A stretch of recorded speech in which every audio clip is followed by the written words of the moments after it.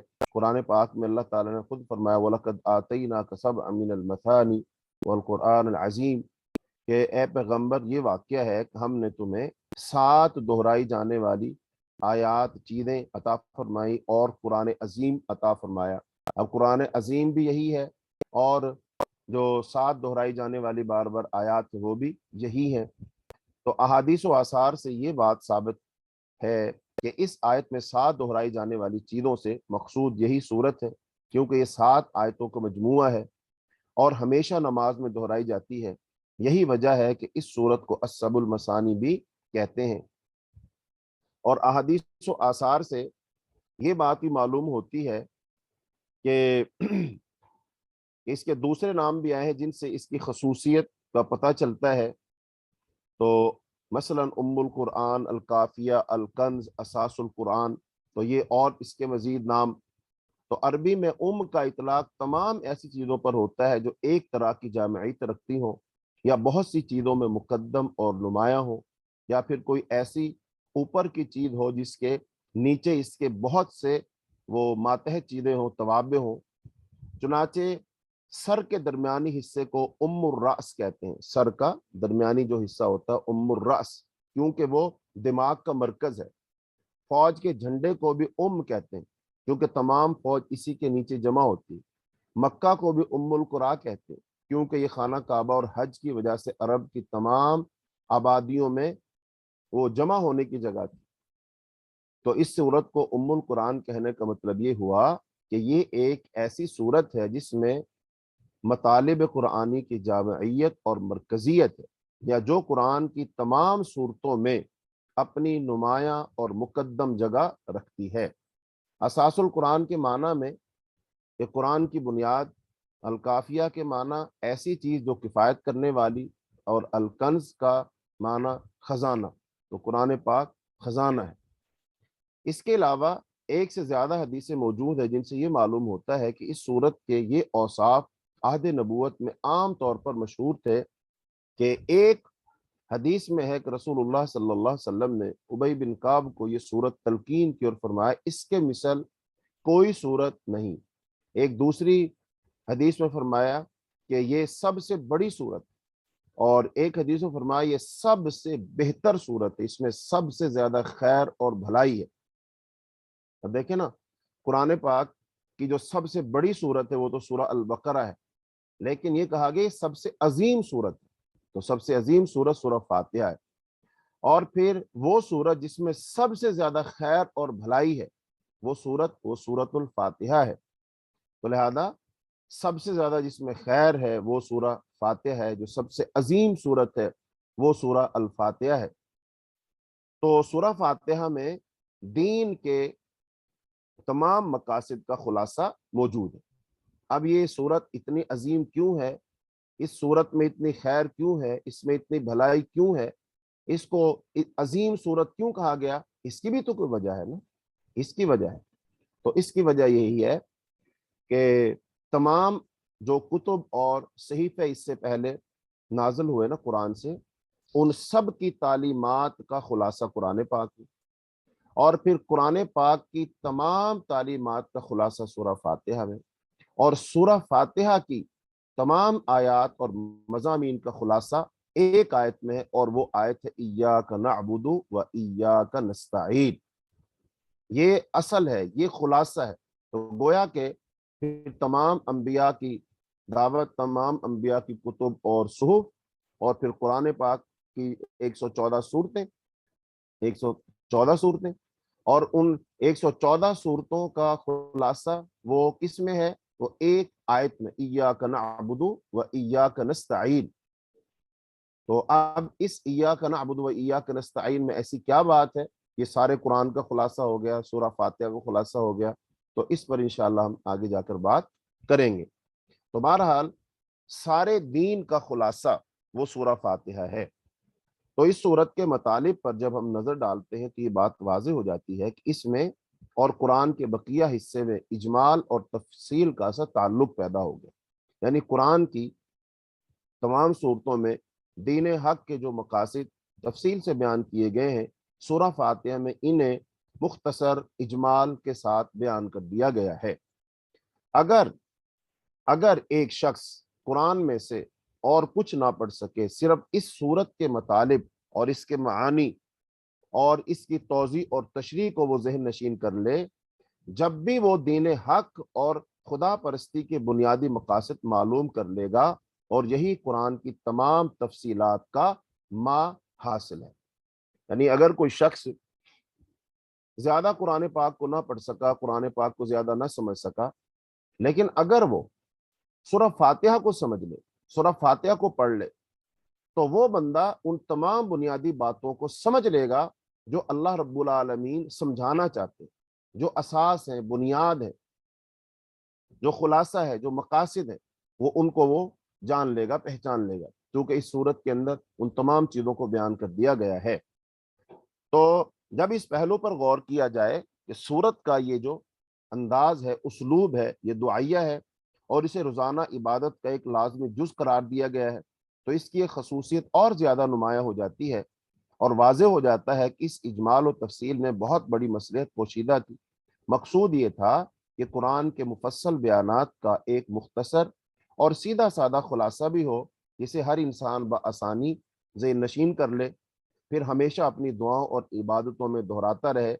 یہ اس کی دینی زندگی کا دستور العمل، خدا پرستی کے عقائد کا خلاصہ، روحانی تصورات کا نصب العین ہوگا۔ یہی وجہ ہے کہ قرآن نے اس صورت کا ذکر کرتے ہو اسے سبع من المثانی کہہ کر اس کی خصوصیت کی طرف اشارہ کر دیا، یعنی ہمیشہ دہرائے جانے اور ورد رکھنے ہی میں اس کے نزول کی حکمت پوشیدہ ہے۔ کوئی شخص کتنا ہی نادان اور ان پڑھ ہو، لیکن ان 4 سطروں کا یاد کر لینا، ان کا سیدھا سادہ مطلب سمجھ لینا، اس کے لیے کچھ دشوار نہیں۔ اگر ایک انسان اس سے زیادہ قرآن میں سے کچھ نہ پڑھ سکا، جب بھی اس نے دین حق کا بنیادی سبق حاصل کر لیا۔ یہی وجہ ہے کہ مسلمانوں کے لیے اس صورت کا سیکھنا اور پڑھنا ناگزیر ہوا، اور نماز کی دعا اس کے سوا اور کوئی نہیں۔ نبی صلی اللہ علیہ وسلم نے اس لیے فرمایا، لا صلاۃ لمن لم یقرأ بفاتحۃ الکتاب، لا صلاۃ الا بفاتحۃ الکتاب۔ اسی لیے فرمایا نبی صلی اللہ علیہ وسلم نے، جو شخص نماز میں سورہ فاتحہ نہ پڑھے اس کی نماز نہیں ہوتی۔ اس کا مطلب اس سورت کا پڑھنا لازمی ٹھہرا۔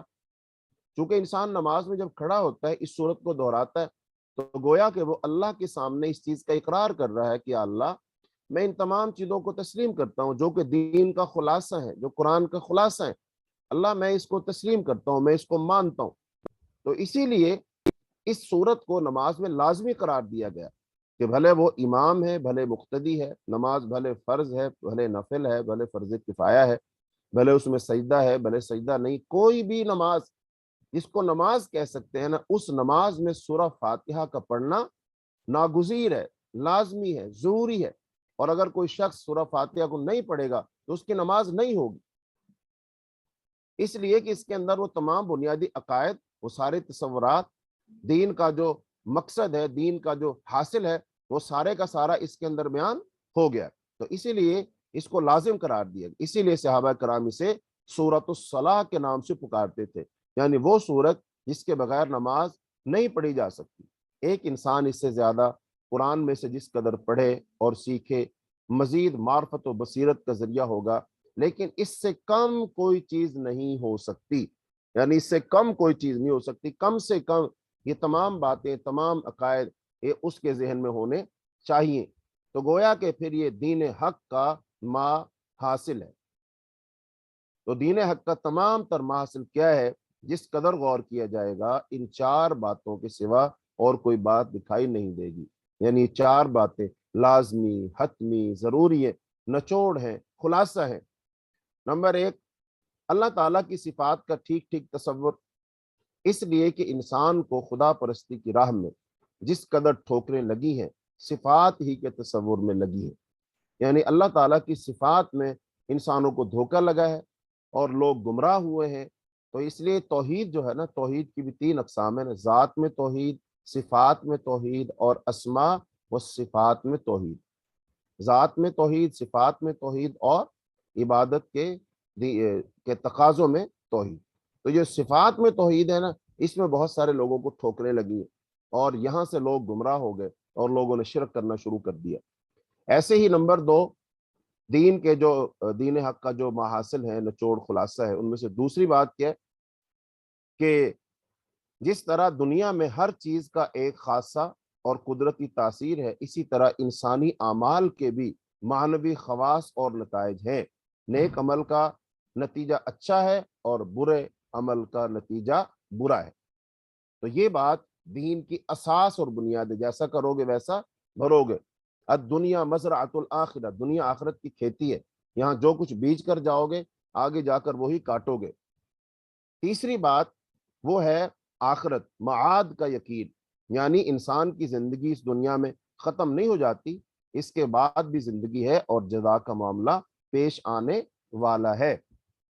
یعنی اللہ کے حضور ہم نے پیش ہونا ہے اور پھر اللہ کو جواب دینا، تو قیامت کے دن قائم ہوگا۔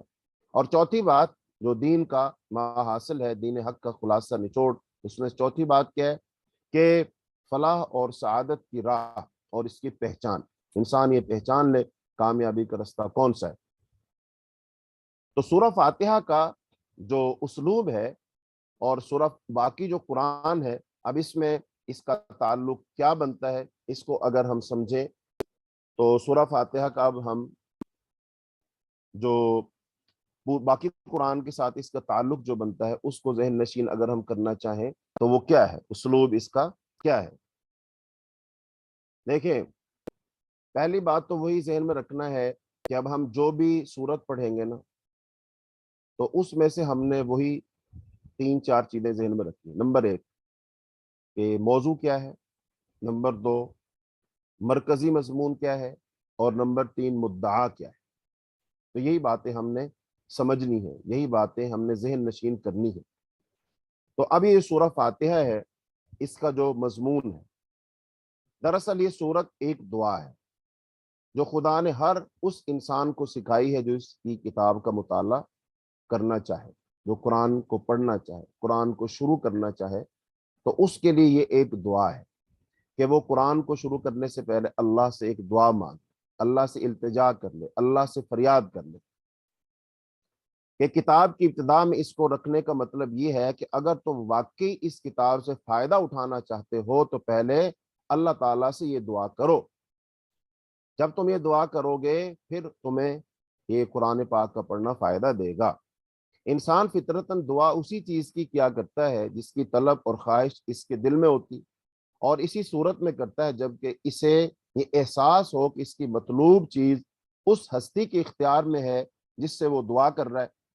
بس قرآن کی ابتدا میں اس دعا کی تعلیم دے کر گویا انسان کو یہ تلقین کی گئی ہے کہ وہ اس کتاب کو راہ راست کی جستجو کے لیے پڑھے، طالب حق کسی ذہنیت لے کر پڑھے، اور یہ جان لے کہ علم کا سرچشمہ اللہ تعالیٰ کی ذات ہے، اس لیے اسی سے رہنمائی کی درخواست کر کے پڑھنے کا آغاز کرے۔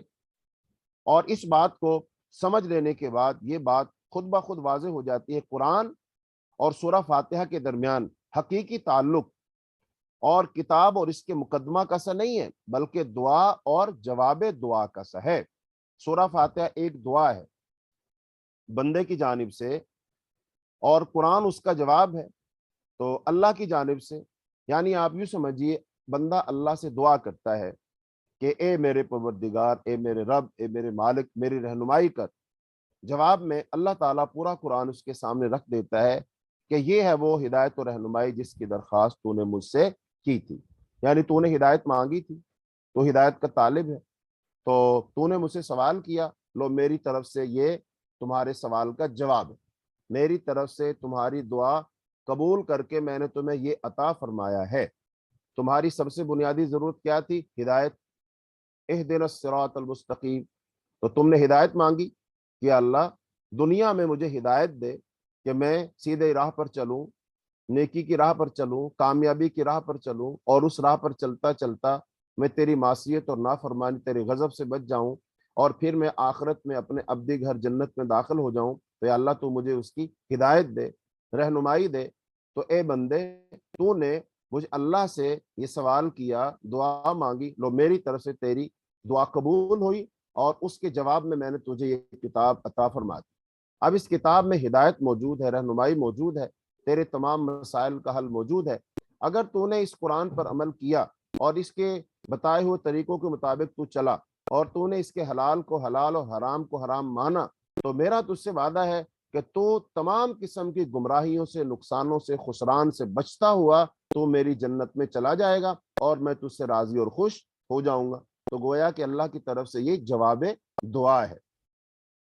تو یہ ہے تعلق کس کا؟ سورہ فاتحہ کا اور باقی سارے کے سارے قرآن کا۔ سورہ فاتحہ دعا ہے اور سارے کا سارا قرآن اس کا جواب ہے، تو وہ گویا کہ جواب دعا ہے۔ تو اب اس کے بعد ہم سورت کے الفاظ اور معانی اور ان کی توضیح و تشریح کی طرف آتے ہیں۔ بسم اللہ الرحمن الرحیم، اللہ کے نام سے جو مہربان اور رحیم ہے، اللہ کے نام سے جو بے حد مہربان، نہایت رحم کرنے والا ہے۔ قرآن پاک کا آغاز بسم اللہ سے ہو رہا ہے، اور بسم اللہ سے آغاز اللہ رب العالمین کی منشا اور مرضی سے ہو رہا ہے، چونکہ یہ قرآن پاک کی جو ترتیب ہے، یہ ترتیب رسول اللہ صلی اللہ علیہ وسلم نے لگائی اور اللہ کی منشا اور مرضی سے لگائی۔ تو ہر صورت کے شروع میں جو بسم اللہ لکھی، یہ بھی اللہ کی منشا اور مرضی سے ہی لکھی۔ تو اب یہ بسم اللہ، اب اس کے اندر اللہ کا جو اصل نام ہے، اللہ کا جو اصل نام ہے وہ اللہ ہے، اور آگے جو الرحمن اور الرحیم ہے یہ اللہ کی صفات ہے۔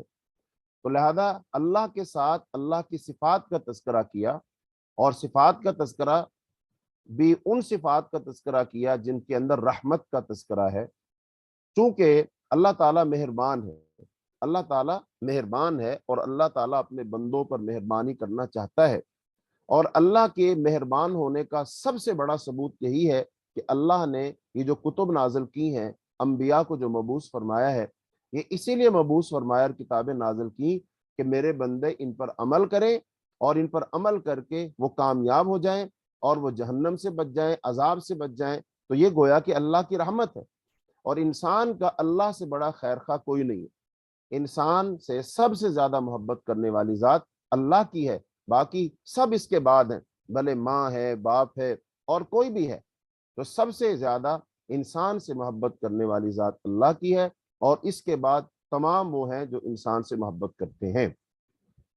تو لہذا اب ایک ماں کی محبت کا اندازہ ہی ہم لگا لیں، ماں کی رحمت اور محبت اور مودت اور بچے کے ساتھ پیار اور اس کی خیر خواہی اور اس کی دیکھ بھال اور اس کو پالنا پوسنا، اس کا ہی اندازہ نہیں لگا سکتے ہم، تو اللہ رب العالمین کی محبت کا اور رحمت کا اندازہ کیسے لگا سکتے ہیں؟ جیسا کہ رسول اللہ صلی اللہ علیہ وسلم نے حدیث فرمایا، اللہ تعالیٰ نے اپنی رحمت کے 100 حصے کیے، ان میں سے ایک حصہ مخلوق میں بانٹ دیا اور 99 حصے اپنے پاس رکھے۔ اب مخلوق میں سے جو بھی مخلوق وہ رحمت کا اظہار کرتی ہے، تو اس کو اس حصے میں سے ایک حصہ ملا ہے۔ اب انسانوں کو دیکھ لے، ہر انسان کو کچھ نہ کچھ تو رحمت کا حصہ ملا ہے نا، ہر انسان سب کے لیے برا نہیں ہوتا، ایک انسان دوسروں کے لیے برا ہے تو بہت سارے لوگوں کے لیے اچھا بھی ہوتا ہے۔ لہذا اب 7 ارب تو انسان ہی ہے، تو 7 ارب حصے ہو گئے اسے ایک رحمت کے، تو ایک انسان کو کتنا ملا؟ 7 جو ارب وہاں حصہ ملا اس کو۔ تو اب اس کو کتنا سا حصہ ملا ہوگا، اور ماں کو وہی ملا۔ اب ماں کی محبت کو لوگ تشبیہ دیتے ہیں کہ سمندروں کے پانی سے زیادہ ہے، ریت کے ذرات سے زیادہ ہے، آسمان کے تاروں سے زیادہ ہے، درختوں کے پتوں سے زیادہ ہے۔ تو ماں کی محبت کا یہ اندازہ نہیں لگا سکتے۔ تو ماں کو تو ایک حصہ محبت ملی ہے نا، تو باقی اللہ کے پاس کتنی محبت ہے، اللہ کے پاس کتنی رحمت ہے، وہ تو 99 حصے۔ ایک حدیث میں آتا ہے، ایک جنگ میں آپ صلی اللہ علیہ وسلم تشریف فرما تھے، ایک خاتون جو ہے وہ دوڑتی پھر رہی تھی، کبھی ادھر بھاگتی ہے، کبھی ادھر بھاگتی ہے، کبھی ادھر بھاگتی ہے۔ تو آپ صلی اللہ علیہ وسلم نے وجہ پوچھی، بھئی یہ کیوں دوڑ رہی ہے، کیوں بھاگتی پھر رہی ہے؟ تو بتایا گیا جی اس کا بچہ گم ہو گیا ہے، تو اپنے بیٹے کے لیے تڑپ رہی ہے۔ بعد میں پھر اس کو اس کا بچہ مل گیا، تو جب اس ماں کو اس کا بچہ ملا تو دیکھتے کے ساتھ ماں اس کے ساتھ لپٹ گئی، اس کو اپنے سینے سے چمٹا لیا اور اس کو چومنے لگی، کبھی اس کی پیشانی چومتی ہے، کبھی اس کے رخسار چومتی ہے۔ تو جب ماں اپنے بچے سے یہ محبت اور شفقت کا سلوک کر رہی تھی تو آپ صلی اللہ علیہ وسلم نے دیکھا اور پھر ایک سوال کیا، پوچھا بتاؤ کیا یہ عورت اپنے اس بچے کو آگ میں ڈال سکتی ہے؟ تو صحابہ کرام نے کہا جی بالکل نہیں ڈال سکتی۔ تو آپ نے فرمایا اسی طرح اللہ تعالیٰ اپنے بندوں سے محبت فرماتا ہے، تو بتاؤ وہ اپنے بندوں کیسے آگ میں ڈالے گا؟ تو یہ مفہوماً حدیث آپ کے سامنے ذکر کی ہے، یعنی جب ایک ماں اپنے بچے کو، جس کے پاس اللہ کی رحمت کے ایک حصے میں سے 7 ارب حصہ ملا ہے، تو وہ تو یہ برداشت نہیں کرتی کہ اپنے بیٹے کو آگ میں ڈال دے، تو اللہ تعالیٰ جس نے انسان کو بنایا، اشرف المخلوق بنایا، پھر اس کو بنا کر کے فرشتوں سے سجدہ کروایا، جنت میں رکھا، شرف بخشا، سب کچھ، تو وہ کیا انسان کو جہنم میں ڈالنا چاہے گا؟ نہیں۔ لیکن انسان اللہ تعالیٰ کی معصیت، نافرمانی، بغاوت، سرکشی اور شرک کرتا ہے، اللہ کی ذات میں اللہ پر تہمتیں لگاتا ہے، اللہ کو گالیاں دیتا ہے، ہاں پھر اس کو سزا کے لیے اللہ تعالیٰ جہنم میں ڈالے گا، وگرنہ اللہ تعالیٰ کی محبت اور رحمت کی کوئی حد نہیں ہے، کوئی اس کا حساب نہیں ہے۔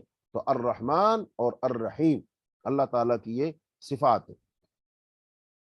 بہرحال جو بسم اللہ الرحمن الرحیم ہے، اسلام جو تہذیب انسان کو سکھاتا ہے، اس کے قواعد میں سے ایک قاعدہ یہ بھی ہے کہ وہ اپنے ہر کام کی ابتدا اللہ کے نام سے کرے۔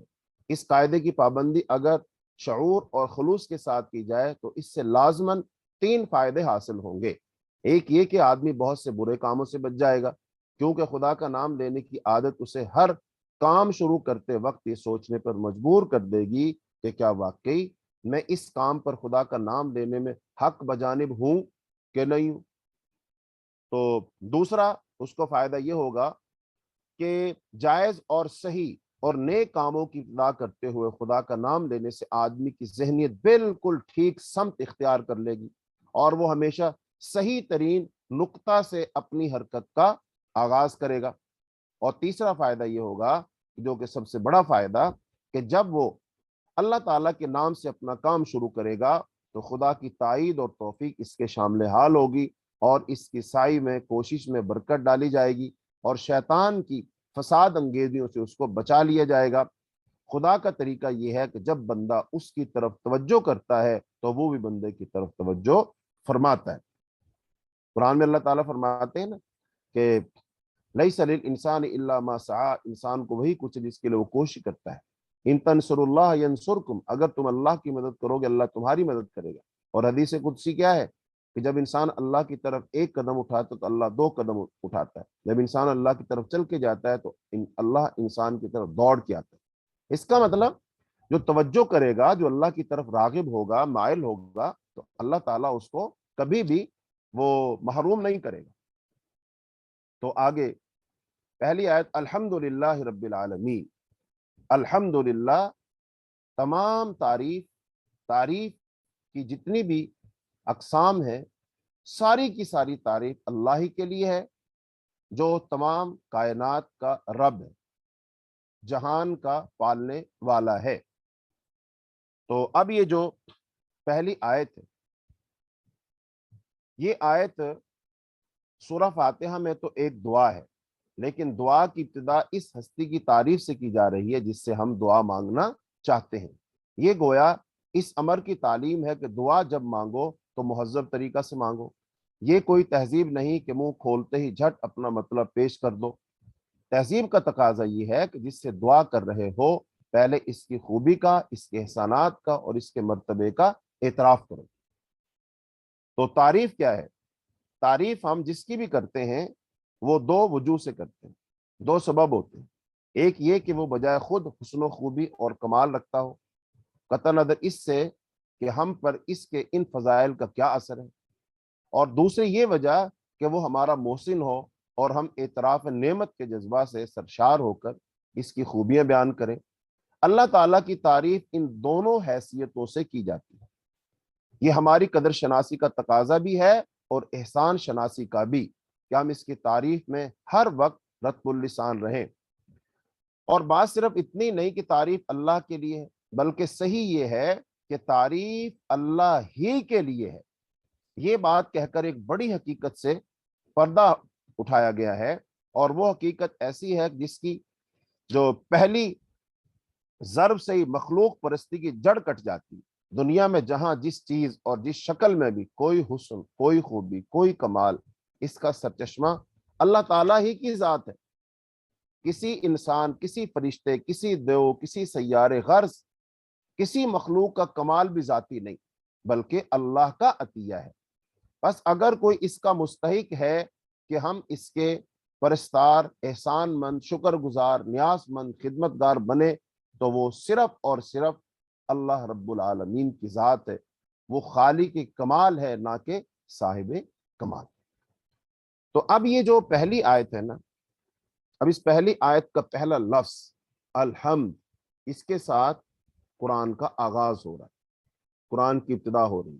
الحمد، یہ جو اللہ تعالیٰ کی حمد، اللہ تعالیٰ کی تعریف، تو اب اللہ تعالیٰ نے ہمیں تعلیم دی ہے، نبی صلی اللہ علیہ وسلم نے ہمیں تعلیم دی ہے کہ جب بھی ہم کوئی مطلب کہ نعمت کھاتے پیتے ہیں تو اس کے بعد ہم اللہ تعالیٰ کی تعریف کرتے ہیں، الحمدللہ۔ مثلا کھانا کھاتے ہیں تو کیا کہتے ہیں؟ الحمدللہ۔ افضل الدعا کیا؟ الحمدللہ۔ اچھا، تو اس کا مطلب ہمیں ہر کام کے بعد جو کلمہ کہنا ہے وہ حمد ہے، اللہ تعالیٰ کی تعریف۔ اچھا، اب ساری کی ساری تعریف کس کے لیے؟ اللہ کے لیے۔ اب اس میں سے ہم وہ تین باتیں کہ قرآن پاک کا موضوع کیا ہے؟ انسان، انسان کی رہنمائی، انسان کو ہدایت دینا، انسان کو نقصان سے بچانا۔ اچھا، اب انسان کا سب سے بڑا نقصان کیا ہے؟ سب سے بڑا خسارہ کیا ہے؟ کہ انسان جہنم میں چلا جائے۔ اور جہنم میں انسان کو کون سا کام لے کر جائے گا؟ کون سا عمل ہے؟ اگر آپ سے میں پوچھوں کوئی ایک کام بتاؤ جو انسان کو جہنم میں لے کر جائے، کوئی ایک کام، 10-20 کام نہیں، ایک کام، ایک فہرست، ایک کام، تو وہ کیا ہے کام؟ وہ ہے شرک، جس کے بارے میں اللہ تعالیٰ نے خود فرمایا ان الشرک لظلم عظیم، بے شک شرک سب سے بڑا بھاری ظلم ہے۔ اچھا، اور قرآن پاک میں فرمایا اللہ تعالیٰ نے ان اللہ لا یغفر ان یشرک بہ ویغفر ما دون ذلک، بے شک اللہ شرک کو معاف نہیں کرے گا، اس کے سوا جس کو چاہے گا اللہ تعالیٰ معاف کر دے گا۔ تو گویا کہ شرک وہ گناہ ہے تو جو انسان کو جہنم میں لے جائے گا، اور شرک کرنے والا ابدی جہنمی ہے اگر اس نے مرنے سے پہلے توبہ نہ کی۔ تو الحمدللہ کا کلمہ جو ہے یہ انسان کو شرک سے پاک کر دیتا ہے۔ الحمدللہ جب انسان کہتا ہے کہ ساری تعریف کس کے لیے؟ اللہ کے لیے، اس کا مطلب پھر کوئی اور ہے ہی نہیں، کوئی اور ہے ہی نہیں ہے۔ تعریف تو اللہ کی ہے۔ کیوں اللہ کی تعریف ہے؟ کہ اللہ خالق ہے، مالک ہے، رازق ہے، داتا ہے، مشکل کشا ہے، حاجت روا ہے، بگڑیاں بنانے والا ہے، دعائیں سننے والا ہے۔ تو ساری کی ساری کل تعریف اسی کے لیے۔ تو پھر اس کا مطلب اللہ ایک ہے جس کی تعریف کی جا رہی ہے، اور باقی ساری مخلوق اللہ کی تعریف کرنے والی ہے۔ پھر اس کا مطلب ہر کمال تو اللہ کا ہوا نا۔ تو پھر انسان اللہ کے سامنے جھکے گا، اللہ سے دعا کرے گا، اللہ سے مانگے گا، پھر مخلوق کے سامنے سے جھکے گا ہی نہیں۔ تو گویا کہ انسان کے اندر جو اللہ کے علاوہ کسی بھی چیز کے بارے میں یہ غلط نظریات پیدا ہوتے ہیں اور انسان ان کی عبادت و پرستش کرتا ہے تو اس کی جڑ کٹ جاتی ہے۔ تو اس لیے الحمدللہ رب العالمین، تو پہلا کلمہ ہی وہ ہے۔ تو اس صورت میں یہی خیر ہے۔ فرمایا آپ صلی اللہ علیہ وسلم سب سے زیادہ خیر والی اگر کوئی صورت ہے تو سورہ فاتحہ ہے، سب سے عظیم اگر کوئی صورت ہے تو وہ سورہ الفاتحہ ہے۔ تو اس صورت کے اندر خیر ہی سب سے زیادہ یہی ہے کہ اگر اس کو ہم سمجھ لیں اور سمجھ کر پڑھ لیں تو انسان شرک سے پاک ہو جاتا ہے، اللہ تعالیٰ کی ذات کا تعارف حاصل کر لیتا ہے، اللہ تعالیٰ کو پہچان لیتا ہے۔ اور جس شخص نے اللہ تعالیٰ کو پہچان لیا، اس نے جو دین کا مقصد ہے وہ پا لیا۔ دین کا خلاصہ وہ معرفت ہے، دین کا آغاز اور اختتام معرفت ہے۔ دین میں معرفت کی حیثیت بیج کی ہے، بیج سے ہی پودا وہ پودا بنتا ہے۔ تو معرفت اور عرفان یہ ہے کہ آدمی کسی چیز کی علامت میں غور و فکر کر کے اس کی حقیقت کو دریافت کرے، اور اللہ تعالیٰ کی معرفت یہ ہے کہ انسان اللہ تعالیٰ کو اس کی نشانیوں میں سے غور و فکر کر کے بعد اس کی حقیقت کو دریافت کرے۔ تو اللہ تعالیٰ کی پہچان، اللہ تعالیٰ کی معرفت، یہ دین کا خلاصہ ہے، یہ اصل ہے۔ تخلیق انسان کا مقصد وحید معرفت الہ ہے۔ اس بات کی اہمیت کا اندازہ اس امر سے بخوبی لگایا جا سکتا ہے کہ اس جہان آب و گل میں جہاں بھی اور جب بھی، اس جہان آب و گل میں جہاں بھی اور جب بھی انفرادی ہو یا اجتماعی، حقیقی ہو یا دائمی، امن و سکون قائم ہوا تو اس کی بنیاد اللہ تعالیٰ کی حقیقی معرفت اور پہچان ہے۔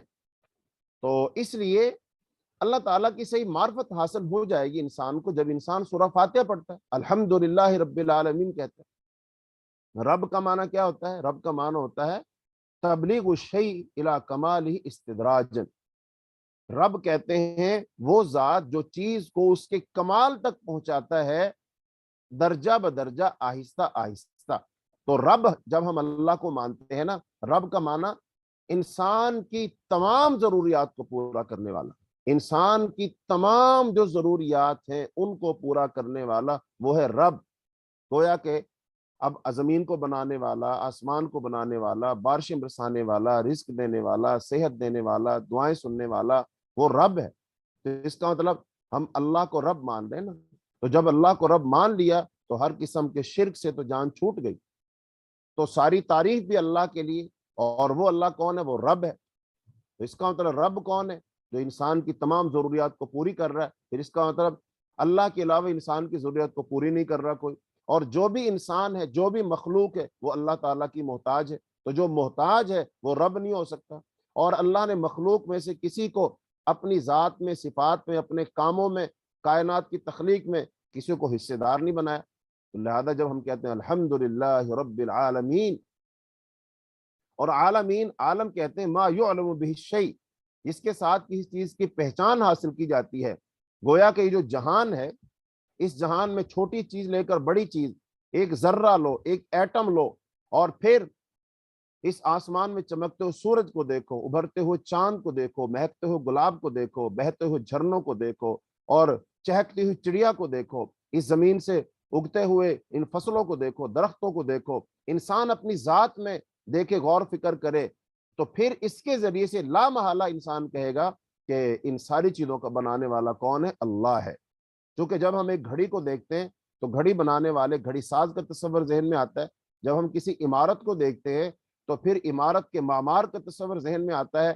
ایسے ہی جب ہم اس کائنات پر غور و فکر کریں گے تو پھر اس کائنات کا جو بنانے والا اللہ ہے، جو کائنات کا بنانے والا رب ہے، اس کی طرف ہمارا دھیان جائے گا، ہم اس کو پہچانیں گے۔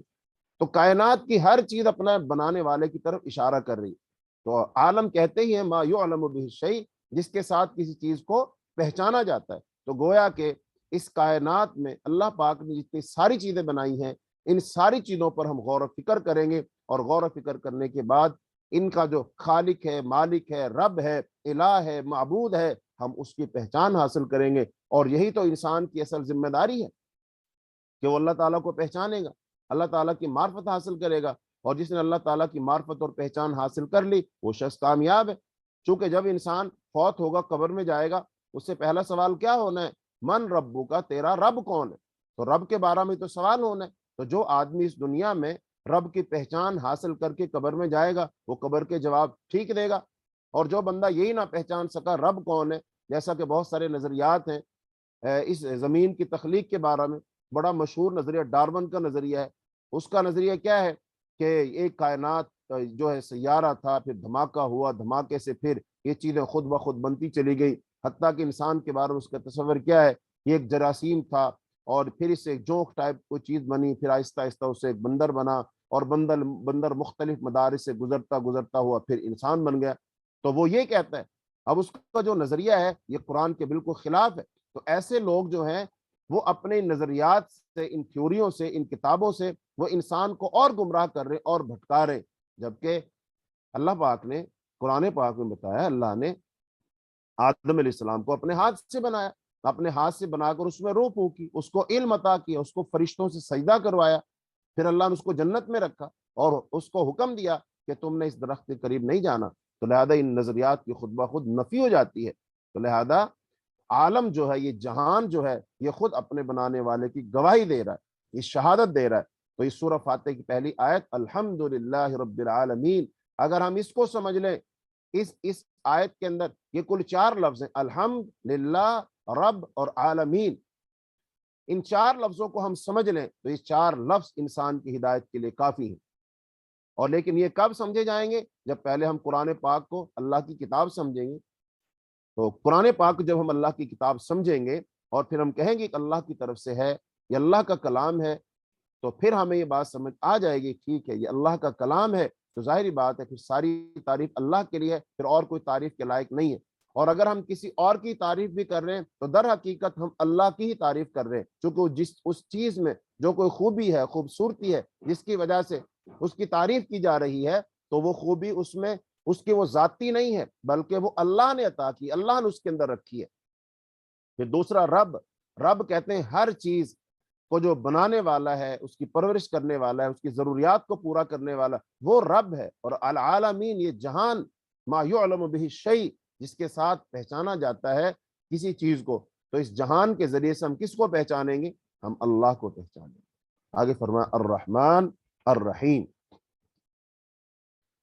تو اب یہاں جو لفظ رب، رب کا لفظ عربی زبان میں 3 معنوں بولا جاتا ہے۔ نمبر 1 مالک و آقا، نمبر 2 مربی، پرورش کرنے والا، خبر گیری اور نگہبانی کرنے والا، اور تیسرا فرما روا، حاکم اور مدبر اور منتظم۔ اللہ تعالیٰ ان سب معنوں میں کائنات کا رب ہے۔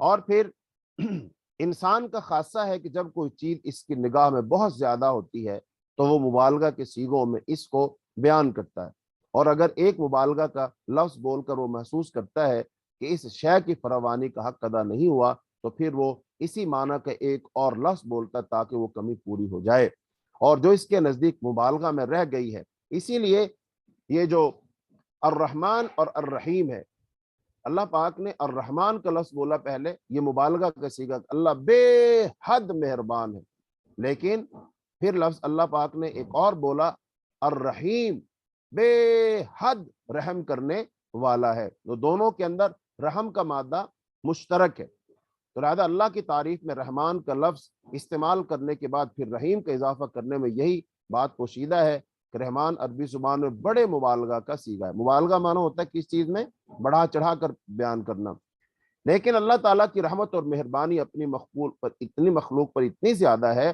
اس قدر وسیع ہے، ایسی بے حد و حساب ہے کہ اس کے بیان میں بڑے سے بڑا مبالغہ کا لفظ بول کر بھی جی نہیں بھرتا۔ اس لیے اس کی فراوانی کا حق ادا کرنے کے لیے پھر رحیم کا لفظ مزید استعمال کیا گیا۔ جیسے بعد دفعہ ہم کسی کا رنگ بیان کرتے ہیں کہ فلاں شخص تو بہت گورا ہے، تو ہم اس کے ساتھ ایک لفظ اور بولتے ہیں، کہتے ہیں نا وہ گورا آدمی ہے، لیکن جب ہم سمجھتے ہو کہ نہیں یار ابھی تو اس کا گورا پن، وہ اس کی وضاحت نہیں ہے، تو پھر ہم اس کے ساتھ ایک لفظ بولتے ہیں وہ گورا چٹا ہے۔ تو گویا کہ ہم نے چٹا لفظ بول کر بھی اس چیز کی مزید وضاحت کرنا چاہیے ہے۔ تو لہذا اللہ تعالیٰ الرحمن اور الرحیم ہے۔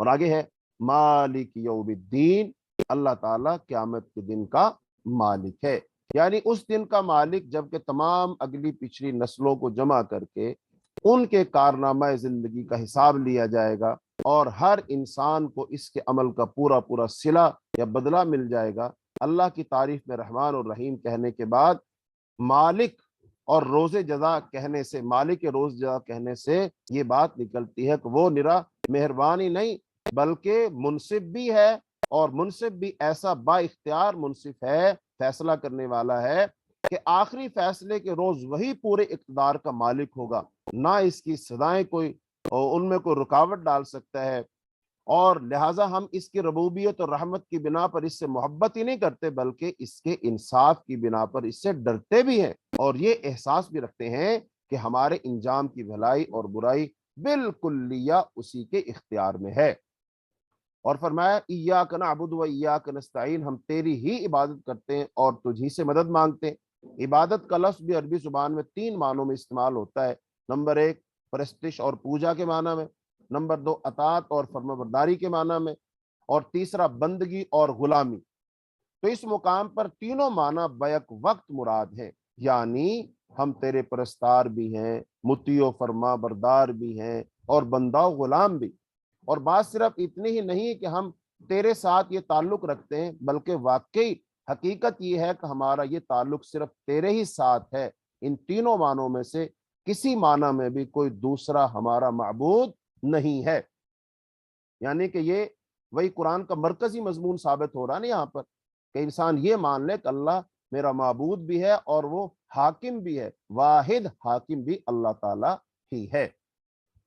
تو اب ایاک نعبد و ایاک نستعین، یہی وہ آیت ہے جو سارے کے سارے قرآن کا سورہ فاتحہ کا خلاصہ اور نچوڑ ہے۔ آگے فرمایا اہدنا الصراط المستقیم، ہمیں سیدھا راستہ دکھا۔ ہاں یعنی ہم تجھی سے تیری ہی بات کرتے ہیں اور تجھی سے مدد مانگتے ہیں، یعنی تیرے ساتھ ہمارا تعلق محض عبادت ہی کا نہیں بلکہ استعانت کا بھی ہے۔ ہم تیرے ہی ساتھ رکھتے ہیں، ہم تجھی سے مدد مانگتے ہیں، ہمیں معلوم ہے کہ ساری کائنات کا رب تو ہی ہے اور ساری طاقتیں تیرے ہی ہاتھ میں، اور ساری نعمتوں کا تو اکیلا ہی مالک ہے، اسی لیے ہم اپنی حاجتوں کی طلب میں تیری طرف رجوع کرتے ہیں، تیرے ہی آگے ہمارا ہاتھ پھیلتا ہے اور تیری مدد پر ہمارا اعتماد ہے۔ اسی بنا پر ہم اپنی یہ درخواست تیری خدمت میں لے کر حاضر ہوئے ہیں کہ ایاک نعبد و ایاک نستعین۔ اور اہدنا الصراط المستقیم یعنی زندگی کے ہر شعبے میں خیال اور عمل اور برتاؤ کا وہ طریقہ ہمیں بتا جو بالکل صحیح ہو، جس میں غلط بینی اور غلط کاری اور بد انجامی کا خطرہ نہ ہو، جس پر چل کر ہم سچی فلاح و سعادت حاصل کر لیں۔ اور یہ قرآن کا مدعا ہے، یہ قرآن کا مدعا ثابت ہو رہا ہے نا قرآن، کہ انسان ہر قسم کے نقصان سے، خسران سے وہ بچ جائے۔ تو یہ ہے وہ درخواست جو قرآن کا مطالعہ شروع کرتے ہوئے بندہ اپنے خدا کے حضور پیش کرتا ہے۔ اس کی گزارش یہ ہے کہ آپ ہماری رہنمائی فرمائیں اور ہمیں بتائیں کہ 81 فلسفوں کی اس بھول بھلیاں میں حقیقت نفس الامر کیا ہے، اخلاق کے ان مختلف نظریات میں صحیح نظام اخلاق کون سا ہے، زندگی کی ان بے شمار پگڈنڈیوں کے درمیان فکر و عمل کی سیدھی اور صاف شاہراہ کون سی ہے، تو یہ اللہ کے سامنے ہم عرض کرتے ہیں۔ پھر صراط الذین انعمت علیہم، راستہ ان لوگوں کا جن پر تو نے انعام کیا۔ یہ اس راستے، اس سیدھے راستے کی تعریف ہے جس کا علم ہم اللہ تعالیٰ سے مانگ رہے ہیں، یعنی وہ راستہ جس پر ہمیشہ سے تیرے منظور نظر لوگ، تیرے پسندیدہ لوگ چلتے رہے، وہ بے خطا راستہ قدیم ترین زمانہ سے آج تک جو شخص اور جو گروہ بھی اس پر چلا وہ تیرے انعامات کا مستحق ہوا اور تیری نعمتوں سے مالا مال ہوا۔ اللہ ہمیں بھی وہ راستہ دکھا، اور غیر المغضوب علیہم ولا الضالین، اور ہمیں راستہ دکھا ان لوگوں کا راستہ جن پر تو نے انعام فرمایا، جو معتوب نہیں ہوئے، جو بھٹکے ہوئے نہیں ہیں، جن پر تیرا غضب نہیں کیا گیا اور وہ گمراہ نہیں ہوئے۔ یعنی انعام پانے والوں سے ہماری مراد وہ لوگ نہیں ہیں جو بظاہر عارضی طور پر تیری دنیاوی نعمتوں سے سرفراز تو ہوتے ہیں مگر دراصل وہ تیرے غضب کے مستحق ہوا کرتے ہیں۔ اور جیسے فرعون، حامان، قارون، شداد، ان کو بظاہر تو دنیا میں بڑی نعمتیں مل گئیں لیکن ان کا انجام برا ہوا اور قیامت کے دن وہ اللہ کی جہنم میں جائیں گے۔ تو لہذا ہمیں ایسا انعام نہیں چاہیے، ہمیں ایسی کامیابی نہیں چاہیے، ہمیں ایسی فلاح نہیں چاہیے، ہمیں تو وہ فلاح چاہیے کہ جو ابدی ہو، دائمی ہو، جو آخرت میں ملنے والی ہو۔ تو یہ تیری دنیاوی نعمتوں سے سرفراز تو ہوتے ہیں مگر دراصل وہ تیرے غضب کے مستحق ہوا کرتے ہیں اور اپنی فلاح و سعادت کی راہ گم کیے ہوئے ہوتے ہیں۔ تو اس تشریح سے یہ بات کھل جاتی ہے کہ انعام سے ہماری مراد حقیقی اور پائیدار انعامات ہیں جو راست روی اور خدا کی خوشنودی کے نتیجے میں ملا کرتے ہیں، نہ کہ وہ عارضی اور نمائشی انعامات جو پہلے بھی فرعونوں، نمرودوں اور قارونوں کو ملتے رہے ہیں، اور آج بھی دنیا میں بڑے بڑے ظالموں، بدکاروں اور گمراہوں کو مل رہے ہیں، اور لوگ ان انعامات کو حاصل کر کے سمجھتے ہیں ہم بہت کامیاب رہے۔ اے اللہ، ہمیں ایسی کامیابی نہیں چاہیے، ہمیں وہ راستہ نہیں چاہیے کہ جس پر چل کر تو دنیاوی مفاد تو ہمیں مل جائیں لیکن آخرت میں ہم نقصان اور خسارے میں ہو۔ اللہ، ایسا ہمیں نہیں چاہیے، بلکہ ہمیں تو وہ چاہیے کہ جس کی وجہ سے ہم آخرت میں کامیاب ہوں، تیری جنت میں داخل ہوں، اور جنت میں داخل ہونا ہی وہ کامیابی ہے۔ جیسا کہ ہم نے ابتدائی درس میں کہا تھا کہ انسان کی ابتدائی ضرورت ہدایت ہے، اور ہدایت کس بات کی؟ کہ ہم اللہ کی جنت میں تھے اور اللہ کی جنت سے ہمیں نکال دیا گیا، تو اب دوبارہ اللہ کی جنت میں چلے جانا وہی کامیابی ہے۔ تو لہذا اس جنت میں جانے کا راستہ اللہ ہمیں دکھائے گا، تو اسی راستے کی اللہ سے ہدایت مانگی جا رہی کہ اللہ ان لوگوں کا راستہ دکھانا جو ہمیں جو اس راستے پر چلے اور چلتے چلتے تیری جنت میں داخل ہو گئے۔ تو اے اللہ، ہمیں بھی تو اس راستے پر چلا کر اپنی نعمتوں والی جنت میں داخل کرنا۔ تو یہ سورہ فاتحہ ہے اور یہ دعا ہے، ہم نے اللہ سے دعا مانگ لی، اللہ اہدنا الصراط المستقیم۔ اب اس کے بعد سورہ البقرہ جب شروع ہوگی، کل سے ہم پڑھیں گے انشاءاللہ، تو وہاں سے اس دعا کا جواب۔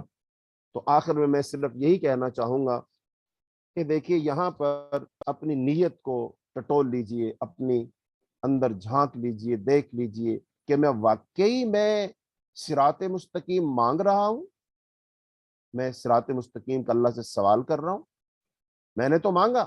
ایسا نہ ہو اللہ کہیں کہ لو یہ صراط مستقیم، اور جب اللہ مجھے صراط مستقیم دے دے پھر میں اس پر چلوں ہی نہ، پھر میں کہوں نہیں نہیں مجھے تو یہ پسند نہیں، یہ تو بڑی سختی ہے، مجھے تو یہ چاہیے وہ چاہیے، میں تو ایسے کروں گا ویسے کروں گا، مجھے تو یہ پسند ہے وہ پسند ہے، تو یہ تو دین ہے، یہ تو بڑی سختی ہے، دین میں تو اتنی سختی نہیں ہے، انسان تو اپنی مرضی اور خواہش اور تمنا اور آرزو کے مطابق جینا چاہتا ہے۔ ایسا نہ ہو، پھر جو سچے دل سے طلب کر رہا ہوگا تو وہ تو جب اللہ اس کو ہدایت دے دے گا، وہ رستہ دکھا دے گا، وہ تو اللہ کا شکر ادا کرے گا نا، وہ تو اللہ کا شکر ادا کرے گا۔